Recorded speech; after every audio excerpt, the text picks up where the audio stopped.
Alright, here we go. Right, yeah, the guys I'm going to pick up today, his name is Sam. He's a musician and a comedian as well. Super talented guy. He's been in a band for quite a while. He's took up music when he was younger. Really inspiring guy. He's done a lot in his time so far. And I met him, the first time I met him actually, it's quite funny because he basically stripped off naked, almost naked, and well, we were at a comedy show and he was doing a set, and that's the first time I'd met him. He was part of the group that I work with, and so we started it a while before he joined, and then I was off like a month or so, and then he came, joined, and then he was going to do a set on our first or second night, I think it was, and that's the time I met him. And then I kind of briefly introduced himself, and then he did his set and he stripped off naked, which was quite funny. And yeah, so I'm going to pick him up. We're going to have a little chat about kind of where he's been, where he's come from, how he's got to where he's got to, and just kind of a bit about his life basically. Super interesting guy. I think there's a lot to learn from him as well. And he will go places. Like, the guy is incredibly talented in music and both comedy as well. And considering he's been doing comedy past the last 6 months or so, I think, he's just blown up massively, which is great as well. We're good friends, we get on really well and stuff as well, so yeah, I'm looking forward to it basically. Let's give him a call and just make sure he's ready, because I'm not too far from his house now. So yeah, let's give him a call. Let's see what he says.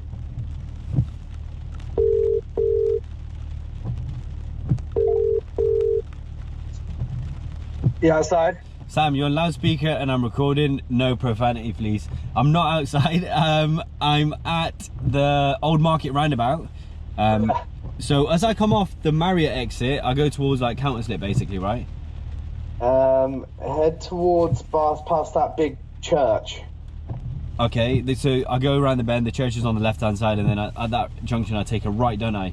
Or yeah, then instantly take another right straight away, and I'll be down there. Perfect. All right, cool. I'll be a few minutes, so just hide in some shelter because it's pissing it down at the moment. Alright, I'll just get my shoes and stuff, so I'll be able to cover. All right, cool. I'll see you. Also, Sam. Yeah. Basically, I was meant to bring 2 bottles of water, but I forgot yours. So. I'll get one. I'll bring one this time. All right, cool. I'll see you in a second, mate. Bye. See you, bye.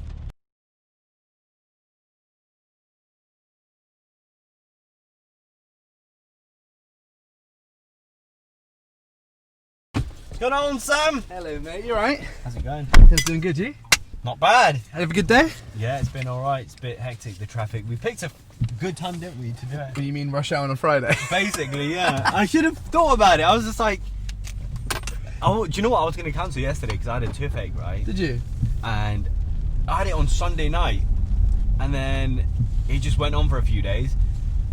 And then basically I thought I'd brushed my teeth too hard because I've got a wedding coming up and I wanted to deep clean them for a week on the brush. Nice. And I thought I'd fucked up my gums, right? Because I'd done that before. And the dentist was like, don't use that, that's a stupid feature to use. I was like, why'd you put it into a brush then? He's like, I don't know. And basically, anyway, long story short, I had a crack in my tooth. What, did you put in, or it just was in there and you found it? I don't know how it happened, because last time I went to the dentist in May, they saw it, they flagged it on their like computer. Oh, yeah. And then when I went in this time, she was like, oh, what's wrong? I was like, oh, blah, blah. And she was just like, oh, okay, cool. And then... on L1, L3, L2. Yeah, basically, yeah, all this code word. And then she was like, yeah, I think I know what it is. I'm like, okay, cool. She's like, I'm going to poke your teeth. And then she poked it and I was like, ah! And then she was like, yeah, that's the tooth. And I was like, what's wrong with it? She was like, it's cracked. And I was like, what? How? And then I had injection. I couldn't eat properly. I was like, for like the rest, for like 3-4 hours. Literally, like it doesn't hurt at all, does it? If I did it yesterday, you could have slapped me out and tell it. When I was younger, I had one done, and my one of my bros just like kept flicking me and hit me in the face, and it didn't really hurt until it wore off. And then all of a sudden, my bruise on my face, it hurt so bad. Oh shit, yeah, because obviously your skin reacts, I guess, doesn't it? Like exactly. The bruising process still happens, doesn't it? It's funny. So anyway, yeah, man, cool. Is that all you've been doing today? That's it, basically. Yeah. Each. So Sam, tell me. So you obviously do music. you do comedy. Well. And that's how we met, didn't we? Through comedy. And the first time I seen you, do you remember what you did?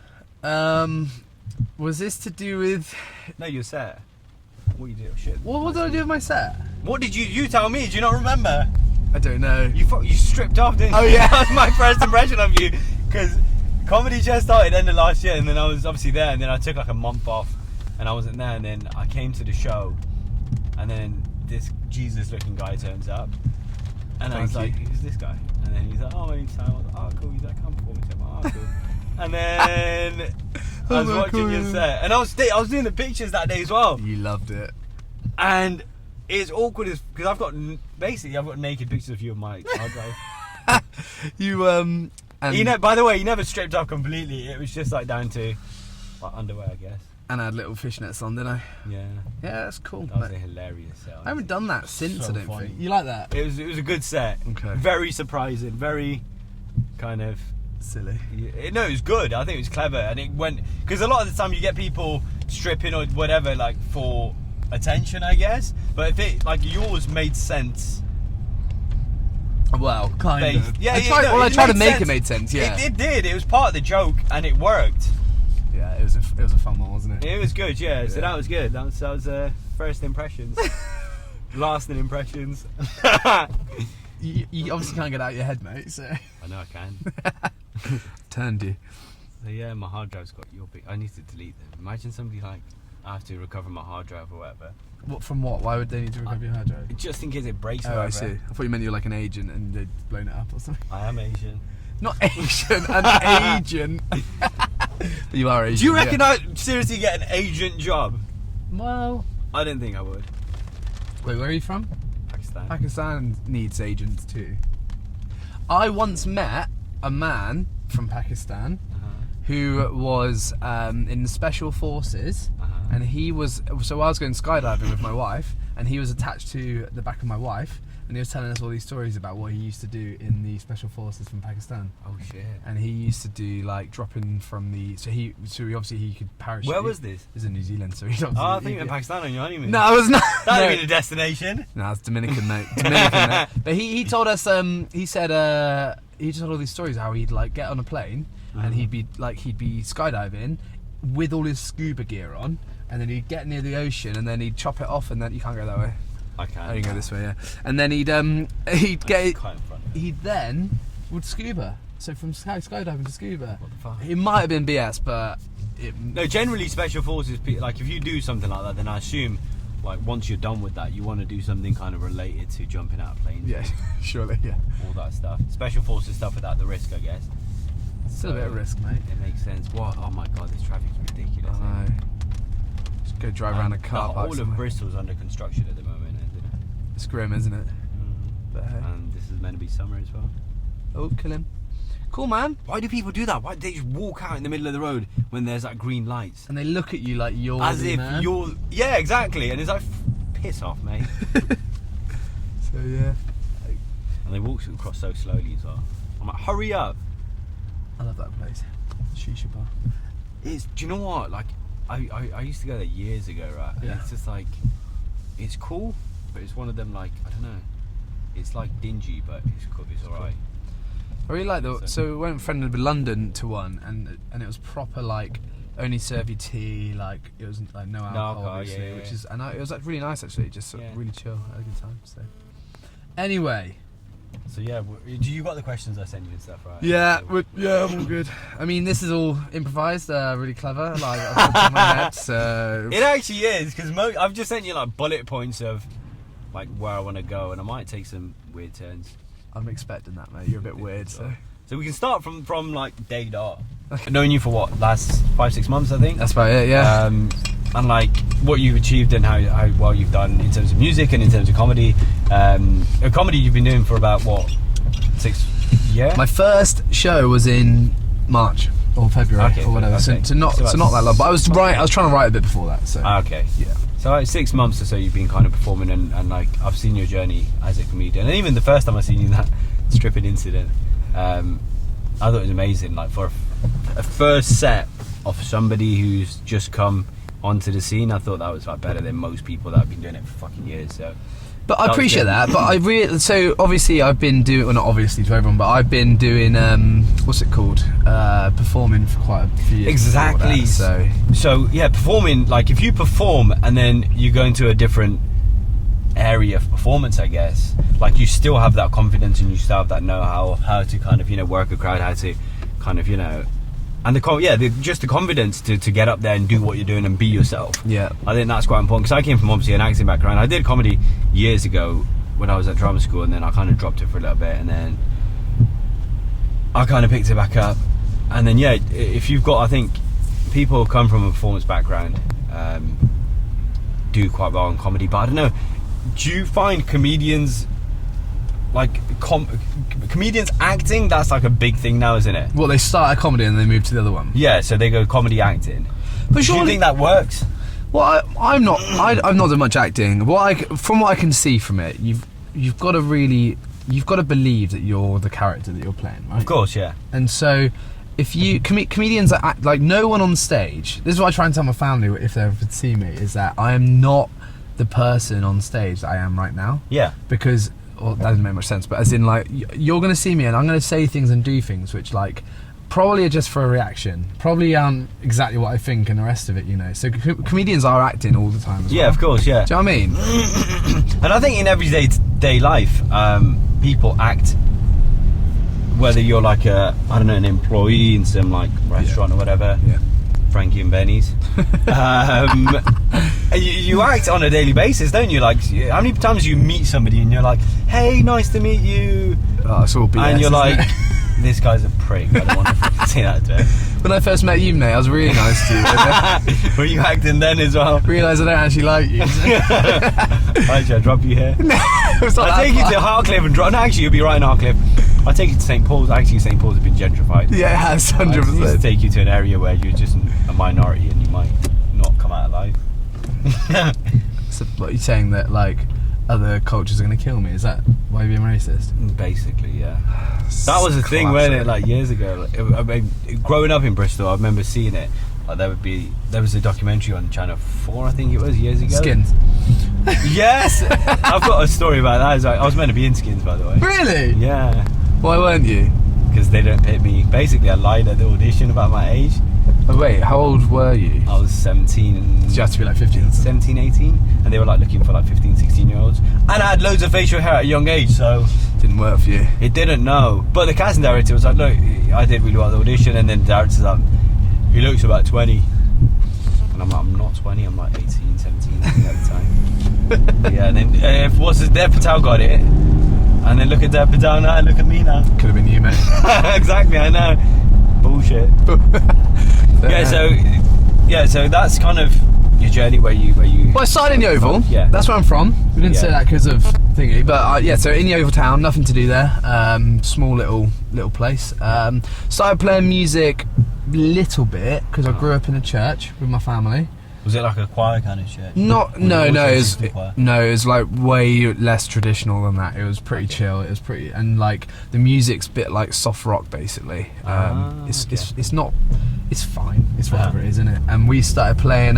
Well, I didn't start playing there. My bros more started playing there. I got two brothers who both played music together, and I got to uni, and I broke up with my girlfriend, who's now my wife, weirdly. But What? Yeah, it's So weird. you broke up and you got back together and was like, "Do you know what? We should not have broken up. Let's get married." But well, we're classic. Like we were together at 16 years old. Oh shit. Yeah, she was 17, I was 16. You know, back in the day, that was cool. You know, everyone was like, with So the older girl. Are you younger? Yeah, man. Check you out. It's usually the other way around. I know. It's cool till now, and now we're like nearly 30, and it's like biological clock is ticking. Oh, shit. Yeah. So I'm like, if she was a few years younger, I wouldn't have to be flipping and. I'm not So doing much that of a babies, but- rush. Yeah. So yeah, and then it was because we broke up at uni. I was like, I'm so guys the same sad. uni? Yeah, we did. Yeah. What the? I know. That's- So that's intense. I started. Well, no, we didn't. It was fine, but I started learning the guitar properly, and I was still going to a church at that point. And I went to the dude who's in charge of music, and I was like, "Jay, can I can I play guitar or something like that? And he was like, yeah, go for it. And so I just started playing on Sunday mornings, basically every single week. It's live, and everyone's really like, everyone in that world is quite forgiving, aren't they? So even if I was sucked, flipping it, Whiplash. sue! I'm gonna sue him. Help! The evidence. Yeah, exactly. So everyone, Straighten that one, Sam. you know me, can't straighten Oh, it's anything. just the. What do you want? Yeah, that's it. That's fine. Is that fine? Should I tighten it as well? Yeah. So Is it this one? just behind? Yeah. That's the one. The other way. It's sweet. Technical glitch. Yeah, sorry. So that's why I started playing music, and that was when I was like 21, 22. Ah, okay. So I haven't actually been playing that long. But then my bros, I've been playing for ages. My bros in loads of bands, so we joined together. Why did you never join your brothers if they were playing and you? What did you do? I was all into sport, mate. Oh, really? Our sport was like everything for basketball. You were saying you played basketball, right? Yeah. So I was I was pretty good. I was the captain of the Welsh under 18 national team when I was like for a bit when I was 18 or 17 or whatever. Yeah. Oh, shit. So that was cool. So I love sport. Did that the whole of my life.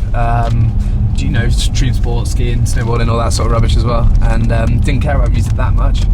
And but then it changed. Yeah. So cool, man. Playing like a few bands with my bros now. And that's how I got into music essentially. And I've played loads now. So. And where do you want to go with the music side of stuff? To be honest, like, so my brother's pushing his stuff hard right now, and we get to go to like stuff with him. So I want to help, just with him basically. So me and my other brother want to kind of help push Joe forward because he's awesome. I think he's amazing what he does, and we want him to be even better. So. So for me personally, I don't go, I want to be a musician. That's not really what I want to do. But but I still will play, you know. Yeah. So it's cool. Nice. And then we might have to. The batteries are not looking good. By the way. No, are they? There's so shit. It's like half, isn't it, left? No, it's not even half. It's like a little tiny bit. They always last a bit longer than you think, though. So Fingers crossed. okay, what do you want to do now? So we should just smash through this a little bit. Yeah. Yeah. So you obviously played basketball. Yeah. Growing up, was there something that you wanted to be, or was basketball like a career option? No, at no. that point, was it? I mean, basketball's not huge here, is it? No, it's getting bigger. Yeah. So now there's a team in Bristol where like it's called the Flyers. Bristol Bombers. The Flyers. Okay. Yeah, and they sell out like 1,000 seats every week and stuff. Oh, wow. So it's getting bigger, but it's still not like a viable option. And I never wanted to. I was kind of like, I don't know what I'll do. I went to uni, did sports science. What did you want to do? I don't know. Like, I was travelling with my mate and we were like, should we just go to uni? And I was like, yeah. Well, he was already going to go, but I was As like, you do. yeah, should we just do it? And I did my application form the night before it was due in. And UCAS, whatever, yeah. It's weird, isn't it? Writing your personal statement, you're like, I'm amazing, blah, blah, blah. And it's like, I remember we had this one kid, he lied on his thing. He was like, I used to play for Man United Youth when I was younger. I used to play for Gloucestershire Cricket when I was younger. And he spoke the most. And he got into uni. So basically, top tip, you can get into uni by lying. You still need the points though, don't you? Yeah, but a lot of the unis look at your statement as what kind of person is this person. Yeah. And some of the top unis won't accept you if you don't play like the violin and shit. Or something like that. Well, I mean, I was... Which uni did you go to? UWE in Bristol, that's why I moved here. So I moved here 10-ish years ago now for uni, did 3 years, had an amazing time. Yeah. And stayed. It's such a good city, isn't it? So. It is, it's great, yeah. Everyone seems to be moving here as well. I was reading something the other day, like Bristol's in a more spot Londoners moved to once they're like fed up of London. It's because it's cool. It is, yeah. It's really cool. So, yeah, man. Yeah. So you started a guitar shop, right? A few years ago. Yeah. How did that go and what did you how did that come about and what did you, Okay, so this was like 3 years after I started playing the guitar, so I was not good enough to be having my own guitar shop, right? Okay. But my little brother was in Bristol. He was hating his job. I was not really knowing what I was doing, and my parents had a little bit of space, like next to their house, which is like a little bit of a shop sort of thing. Okay. And they said, you can, if you want, you can use this space and turn this what you want. So we bought a load of vintage guitars and a load of like older guitars and stuff, and we started a little guitar shop in the centre of Bristol. Like for vintage guitars and all the rest of it. And then how did that go? It was rubbish. Really? Yeah. Well, it was good. But it's good. Stuff like that, like if you want to do something, I believe you should just go ahead and do it. And if you fail, who gives a shit? Like you've done it. You did your best. You tried hard. Yeah. And if it didn't work out, it didn't work out. Like Do you know what, mate? And we kind of had And to you learned adapt. so much from. What did you learn from that kind of whole experience? Well, what we did is, I actually learned how to play the guitar properly in that time. Because you had no customers. You were just there practicing guitar. Well, no, what I mean is we had no customers. We had barely any customers. We had a few, but like it was more just like a bit of we were trying to work out how to do it, and we had to change the way we were doing it because we weren't making any money. So my little bro's a bit of a genius, and he started like a guitar academy in Bristol. Yeah. Through another company called Your Guitar Academy. They're a great company, some good guys down in Brighton. Okay. And we kind of used like their branding and stuff, and we essentially like would hire other tutors to work with us, and we would teach like loads from the shop as well. And the lessons business became quite a successful, like really successful business. And you're still doing lessons now. Exactly. So the shop got to a point where it's like, this isn't making money, the actual shop, and that's just costing money then. So me and my bro got to the decision and was like, should we shut this thing? Should we like, sell the stuff and go our separate ways? And he went off and did his thing. Me and my wife went travelling for 6 or 7 months or so, and then came back, and I was like, you know what? I like teaching. It's good. It's good money, pretty much for what it is. And I'm gonna start back up again. So yeah, I still teach now for the money. Well, not just for the money, but that's what I don't do. give a shit about my students as long as they pay me. Yeah, I pretend to teach exactly. them. Cash cat. No, I'm joking. That's what I do for my money, then mainly. So okay. yeah, right now. I also work with kids that have been kicked out of school one day a week. Nice. Yeah. So teach them how to fight. No, I'm joking. We do take in boxing. So Really? A little bit. It's yeah. a good, I think, release. So I did boxing when I was younger. Did you? Yeah, and it's good. I was quite naughty, to be fair. Were you? Yeah. Why? Just getting up to no good, Started making trouble in my neighbourhood. basically, yeah. I grew up in St. Paul's when St. Paul's was St. Paul's, not when it's like now St. Paul's. So were you in a little St. Paul's gang? No, I not really, no, because I knew, like, I wouldn't say I was super smart, but I was like smart enough. So I knew all the bad kids and I knew all the good kids. So the good kids, I'd copy their work and like learn off them, and then the bad kids, I'd know for like street cred and just like, Yeah. yeah, a little bit. And I got on with them and stuff as well. I grew up around them, so we just kind of grew up, I guess, together. That's nice. And it was good because I'd never ever got mugged. I knew all of them. And then once my friend got mugged, and I got his phone back for him. Did you? I was like, I know who it is. And I was like, mate, you nicked something off my mate. Did he You'll give it to you never straight come away? to St. Paul's again. Huh? Did he give it to you back, the phone? Yeah. He's like, oh shit, I don't know, it's your mate. I'm like, why did you do that for? And he's like, that's what I do. I'm like, mate, try a different career. He was like, if you let me copy your exams in school, I wouldn't be doing this. Did I'm you? like, I actually did. I used to like all the like bad kids. I used to like help them out. Did you? Yeah. So you'd get the stuff off the clever kids. Yeah, I used to be like a dealer, mate. I was like a Pablo Escobar of like For answers. algebra. Yeah, basically. Basically, I used to do that. That was good. It's like, yeah. So the comedy came in. You said about 6 months ago, right? Well, because when I was away travelling, I found myself. That sounds. It was tiny. So, No, the no, whitest thing you've said. I know. No, I was joking. Essentially, one of my friends' auntie lives in Australia, and we stayed with her for a bit, and her and her husband, and they. That was the husband Adam Hills. No, but that'd be cool. Yeah. He was. I don't know why I said my friend's auntie and husband, because it was his auntie and uncle. So, Okay. but essentially, she's a life coach, and we sat down and we did a session where she was. I was like, I thought life coaching was like counselling for It's people good. that didn't have problems, like, and I think everyone has problems. I as in like childhood trauma or something. Ah, right, okay. And I know that is such a naive thing. That is genuinely what I thought, and I know that's really bad. But I did a session with her, and she was really cool because I didn't know what I wanted to do. The shop had closed, and I was like, I've never really done exactly what I want to. I've always just like, I fell into uni, like I said, didn't know what I wanted to do. The shop kind of like happened. It was really fun, but it kind of just like happened for us. And I was like, I don't know what to do. So we had a good chat, and essentially it came out like, I do performance anyway. I flipping love making a tit of myself, so Yeah. I'm going to be a I thought I'd give comedy a go. Yeah. That's why. And so got back from travelling and started trying it, mate. And it's going well. You're gigging all over the place. You did appearance on the radio, Yeah. and then That was fun. What's coming up now? I've Apart from the gig that you're going to, that you're missing our gig for. Yeah, I know. I'm sorry. It's 20 minutes. It's going to be 20 minutes long though. It's You're my going first there for ever. 20 minutes. You're coming straight back. Well, I probably can't do that because a lot of my friends are going to be the other one as well. So Just leg it. okay, I'm sorry. I'll Just try. do it at the end of your act, right? Just like, I'm going to disappearing act. Boom. And then disappear.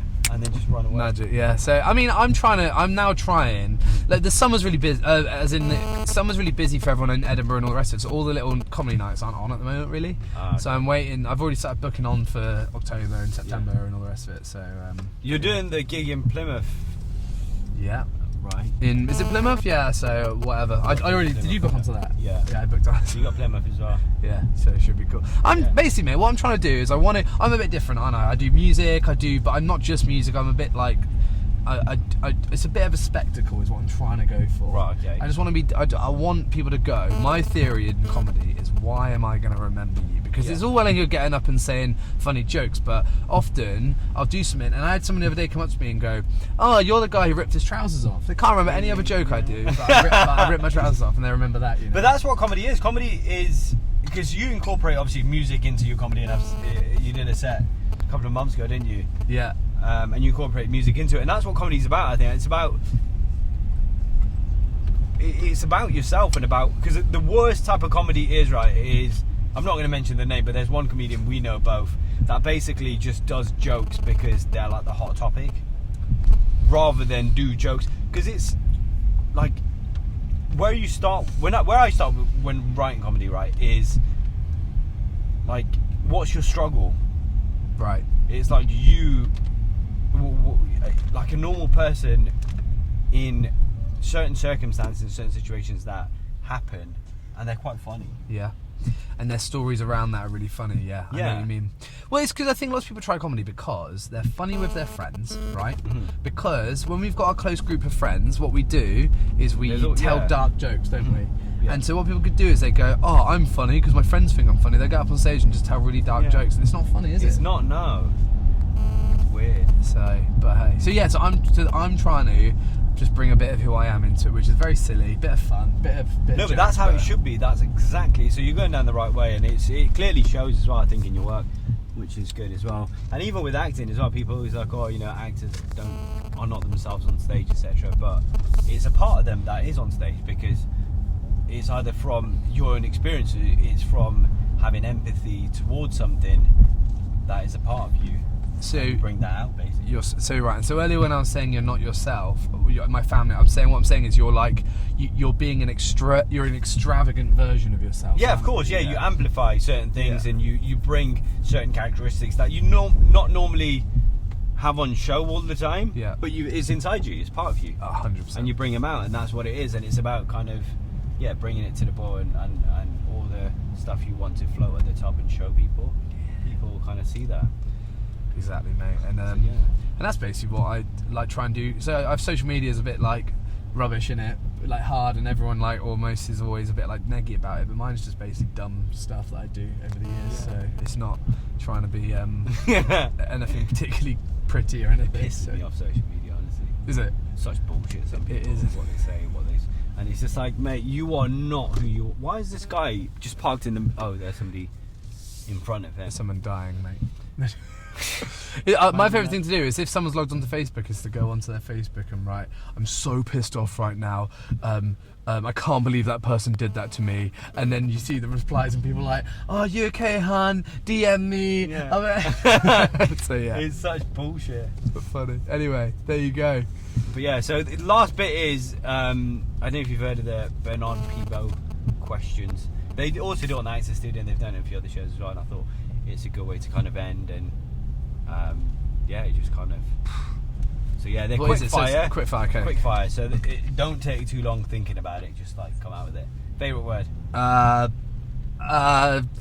like saying "Eu não sinto minhas pernas" to people. That's not a word. That's a sentence. I know. Okay, favorite word. I don't know. Numbnuts. Numbnuts. All right, cool. Least favorite word? Moist.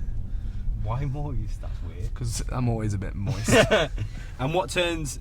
This isn't in the sexual, unless you can make it sexual if you want to, but what turns you on? You do, Tahir. Believe it or not, right now I'm struggling to function. Do you want to jump in the back? Yeah. There's a lot of room back there. Go No, on. what turns you on? What in life? Yeah. I think I really like. I think. Turns me on. I don't really know what Just you like mean what by that. excites you? What? Like it doesn't have to. It's turn, but when people say turn on, that just most people automatically go to like sexual. Yeah. Okay. I really like philosophy and that like, and you can chat about that for hours. So Okay. yeah, interesting. We'll do stuff. that next time. You should have said that earlier. I'm going to talk about philosophy for ages. Sorry, mate.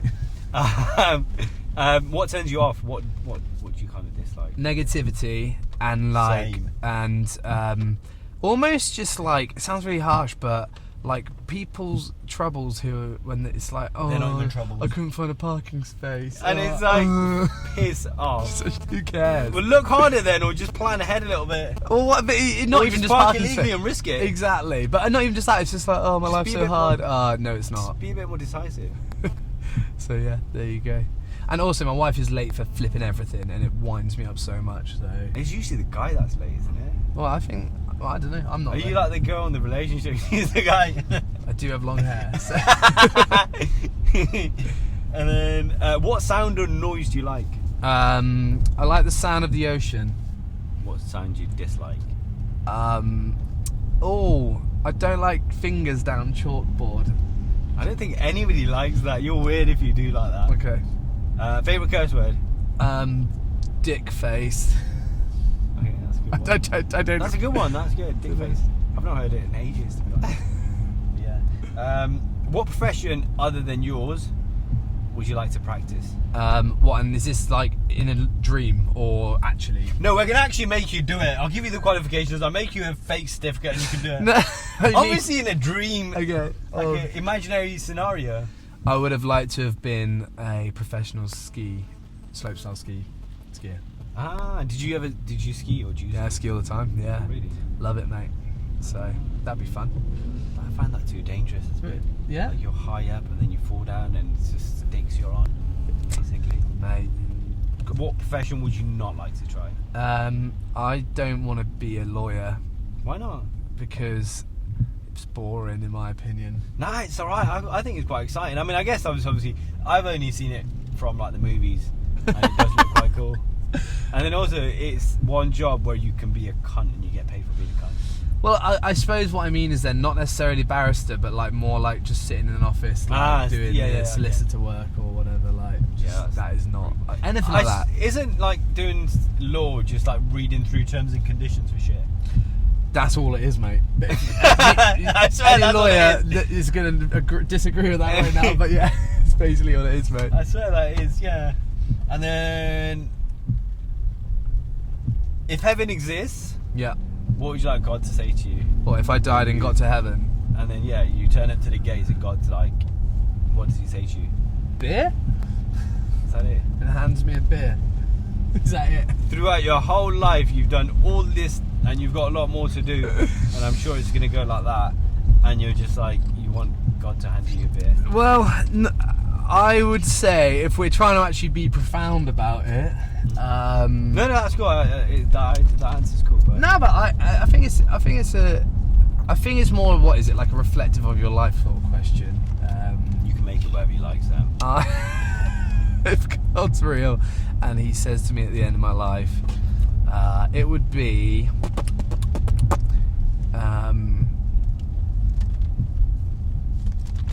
I don't know, something like Beer's good then. Yeah, that's we'll good. keep stick beer. with beer. I'm just going to do a dodgy U-turn because I don't know where we going. I do know where we're going, but shit, this car. Yeah, you got Oh. that was easy. This car is like super long. Good turning, mate. Love that. Okay. Shit, turning circle. So, what advice would you give to your younger self? I don't know. Like, it's really hard because you learn. You learn from yourself, as in you learn as you go through, don't you? We're all trying our best all the time, and so a bit of advice maybe like stop eating too much cake, because You're not fat. no, but mate, if it's So carry on. well, Fine. If you're fat, then it'd be like, right, that's yeah. you need to start. I would have told you that. Okay. Well, also maybe like I don't know. No, I quite like where my journey's been, to be honest. So it's been quite cool. But yeah. So just carry on. Crack on, mate. Do what you're doing. Do what you're doing. Don't be afraid. Like, just be you. And what advice would you give to somebody? Because obviously, you've had quite a journey so far, and I'm sure there's a lot more to come as well in terms of kind of where you're going and the potential you have. What advice would you give to somebody? What is that noise? 20-mile-an-hour limit. Oh, that's that one. Camera. How's it gone? Yeah. Okay, fine. Anyway, what advice would you give to somebody who's kind of pursuing what you're doing now, basically, in terms of either comedy or music or both? I would say you've got to, like, if you can do it half-heartedly, right, and you can sort of be safe, or really go for it, and you've got two options: either it succeeds and you like smash it, or it fails miserably and you look like a tit. And I think it's better to like give everything than it is to sort of just like half-heartedly just sort of do something a bit safe, you know. Yeah, absolutely. I think that's good advice. And also, I think, especially within the arts as well, having done an arts degree myself, like a lot of people say to you, you know, oh, what are you doing it for, or what's the, you know, are you going to get a job at the end of it, etc., etc. And that's a worry a lot of people have, and they give up artistic kind of pursuits because of that. And I think that's sound advice, where you're like, just go for it, full force. The only thing I take away from it is you might make yourself look like a tit, but it's cool. But I mean, you might do, but if you've got enough belief and if you work hard enough, it'll work out. And if it doesn't work out, then you haven't finished it. You haven't got to where you can get to. You will get there eventually, I think. Well, I think that most people stop trying, and then obviously some people just are rubbish, like, and they're just never going to be able to do it. No offense, like on certain things. That's like if they well, maybe that's not true. Maybe, yeah, if you're terrified of the stage and you literally can't get up there, you're probably not going to be able to do it, are you? But like, but then are there people out there that do that? Yeah, probably. Britain's Got Talent, they got, don't they? Yeah, but Britain's Got Talent winds me up because it's people who, like, parents their whole life have been like, you're the best thing ever, and it's like, no, you shouldn't. And then they get up on stage and they're like, terrible. We need to be better, actually, at being honest, I think, because sometimes, like, you can get a false hope of how good you are. Yeah. But you just need the honest truth, and you can still work on your weaknesses. Exactly. So. Yeah. Whereas if you think, or if you've been told you're like the best thing ever, and then people are like, you're shit. Well, real people would say that, won't they? As in, when you get to the big leagues, or if you do, people will go, well, you're not good enough for this. So. Yeah. But exactly. So yeah, I would say, yeah. There you go. Well, I think, yeah, and then also just kind of find what your purpose is, because sometimes your purpose isn't performing, but you want to perform. And a lot of the time people go into it, I think, with the illusion that fame and fortune is going to bring them happiness. And it's just like, first of all, in order to get fame and fortune, you need talent. Yeah. And hard work. Yeah, and hard work. And a lot of people look at the end goal and be like, I want that, but I don't want the middle bit where you have to actually work and do stuff. Yeah. And put hours in and have no fucking social life. It's so true. And that's the problem, isn't it? And I think, have you found as well, like, an artist's journey is kind of not lonely in to a certain degree, because like everybody, like, your place of work is obviously your classroom where you teach, your performance space wherever you perform. Yeah. And we don't really have a workspace, do we? So we don't have work colleagues we see every day. We don't have an office we go to, and it's just like, in terms of, once you leave uni, in terms of meeting people, going out and like having a social circle, like you have your school friends, childhood friends, school friends, college friends, uni friends, and then after that you do make friends within the arts and stuff, but because everybody's all over the place doing all sorts of things, you don't really like have a solid circle, because you might be performing the other side of the country tomorrow, or down in Plymouth or wherever, right? And I might be performing somewhere else, I might be doing other stuff somewhere else, and it's just like, I feel we just have a life where we're just gonna have loads of acquaintances. A bit lonely, isn't it? It is weird, like if you look at it that way, it's quite a depressing way to look at it, but that's why lots of comedians get depressed though, don't they? They do. Loads of famous people in general, I think, get depressed, and I think that's the reason why, because all my friends that do normal jobs, they're like, oh, they've got their social circle from work, that they hang out with and stuff, and they have like parties and stuff they go to, and then we don't really have that, do we? Like, we don't have a Christmas party. But we didn't have like a end of year annual ball where we But get you're like... Muslim, so why would you have a Christmas party? I still turned on to that. I still turned on. I'm I'm like, yeah, I'm getting involved as well. I want some Christmas cake. some Christmas cake. That's my least favourite bit. I Whatever think you not eat. the thing is, I think there is a bigger thing. Like you almost go like, what? Well, I don't know about you, but for me, like comedy's not just like, oh, this is a bit of fun. Like I really like Russell Brand. You can tell by my hair. I've gone for a... Oh, yeah, you have. No, I mean, yeah. not really, but I like him because he's got a bit of a message at the same time, right? Yeah. And the thing is, like, he's being positive. He's bringing a little bit of positivity into the world, and the trouble is, there's a lot of negativity, isn't there? There is, yeah. And I think comedy, deep down, it's telling the truth that people don't want to hear. Yeah. So what you do is you tickle them and you pour the truth into their mouth while they're laughing. That's essentially what you do, right? Where'd you hear that? That's brilliant. Is that yours? Of course it is. No, I'm joking. I read it in a book by this director years ago called Harold Clerman. That's good. Yeah. Tickle them and then trickle it into their mouth. Basically, the whole quote, he says, I haven't copied it like verbatim, but the quote is, he goes, truth's like castor oil, it's got a bit of taste to it, so what you do is you tickle people, make people laugh, and then you pour it into their mouth. That's good. Yeah. So that's, yeah, and in terms of like jokes and stuff as well, especially because it's a very personal thing, especially when you do comedy properly, you talk about personal experiences, etc., where you've kind of come from, who you are, all your insecurities and stuff, and you're on your own on stage as well. Mm-hmm. And the really good comedy makes you question certain things So true. and allows you to talk about certain things that don't normally get talked about every day. Oh shit, there's a car here. Let's go cut through this guy. You're allowed to bustle in. Oh, he's gonna hate you. I don't care. Back in. Yeah, so yeah, I think comedy is like super deep. It is deep.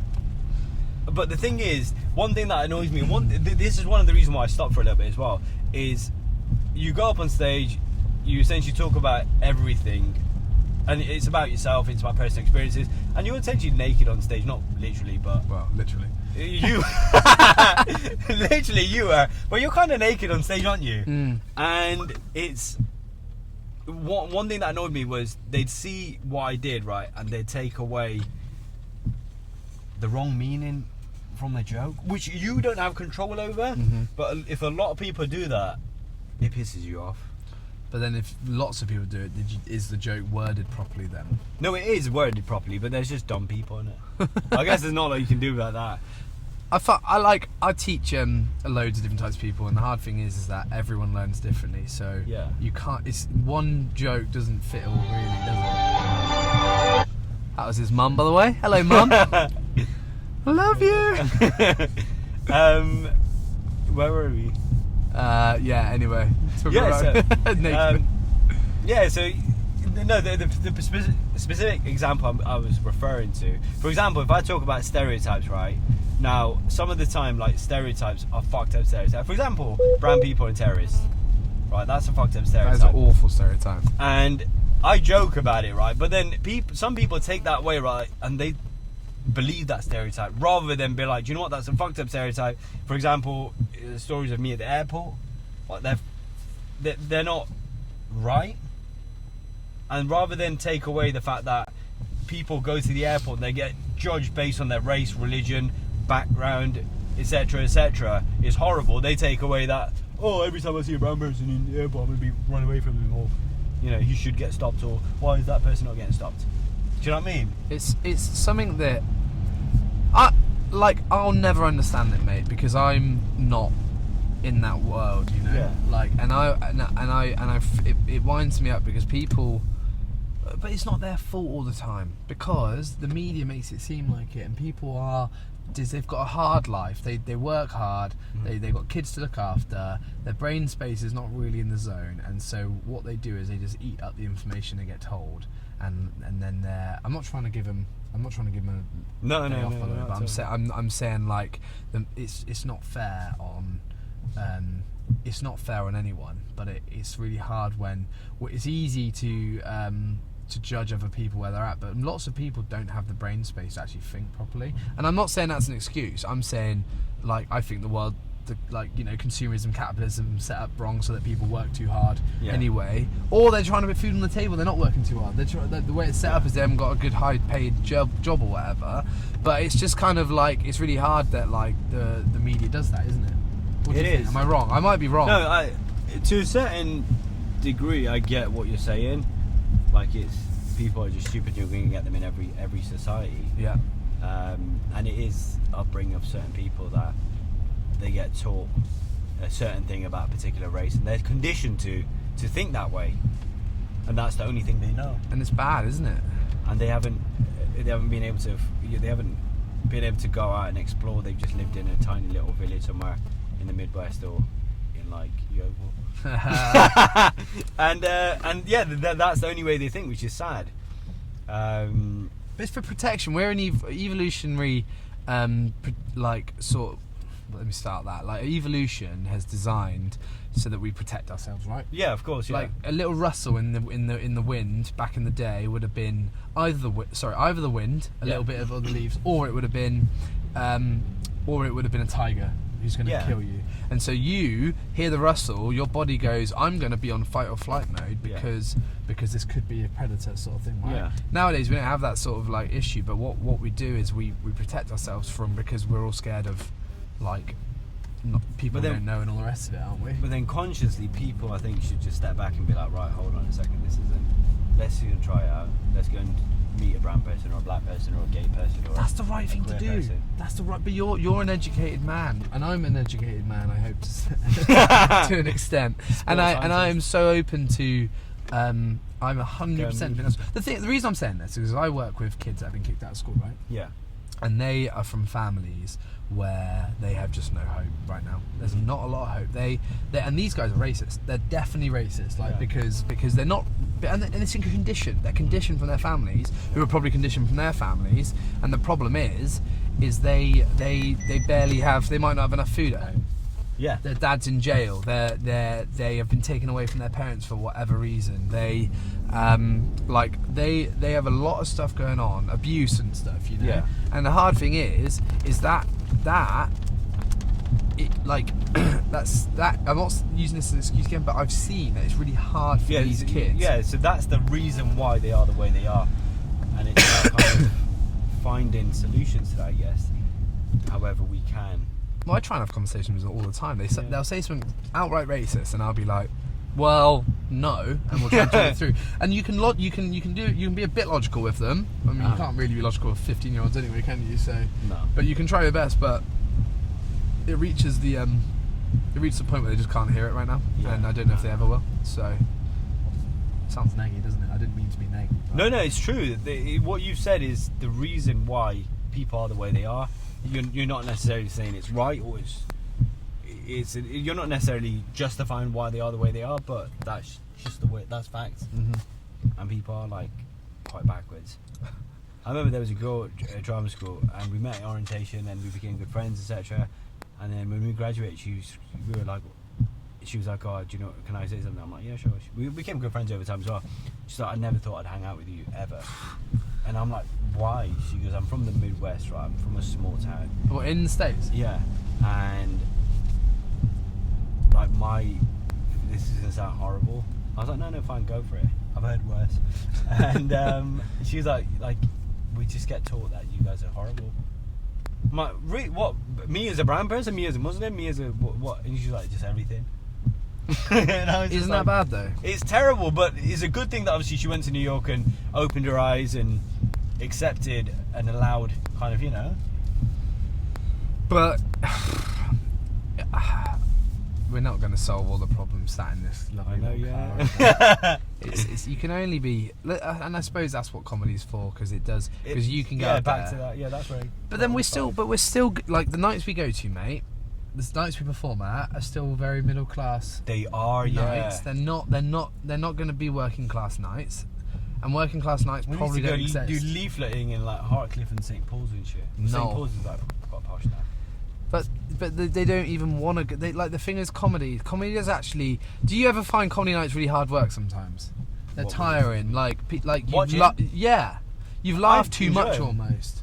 What? I enjoy them. No, I'm sorry. I enjoy them, Yeah. but you're like flipping it. Like this has been an effort because you're listening to people like talk. The It whole is, time. yeah, I know what you mean. Yeah, it is You an can't effort, switch yeah. off, and the problem is like people that have never been to comedy before, I think find it a bit weird at first. And that's not a very working class thing to do either, is it?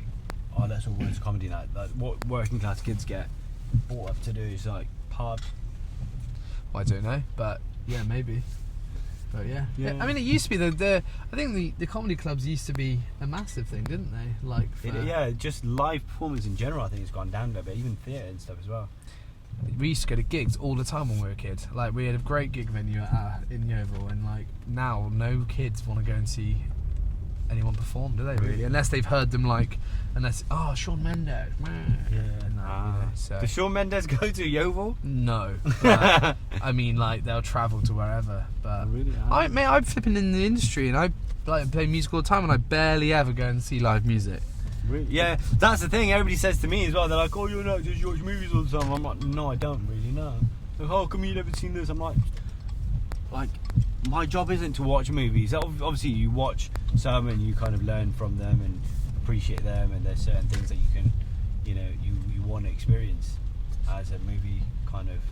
Yeah. Somebody who watches movies. But yeah, it's weird. And then it's weird. funny you say that you never go to like gigs either or anything. I should though, but I don't know. I've had enough of singer-songwriters going, "Today's gonna be." They're like, I wrote this song for my 11-year-old love when I was also 11 years old, and now I'm 35 and still trying to be a singer-songwriter, and it doesn't even work. Ah!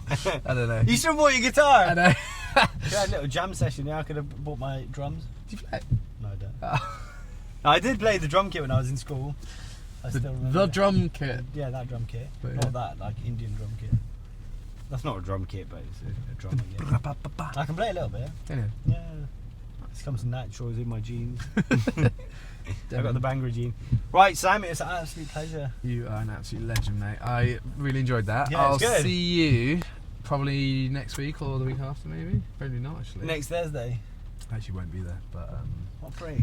sorry, dude. You're a legend. Show us your stuff before you perform. What stuff? I should actually come and do. It's 20 minutes though, so I don't have enough time.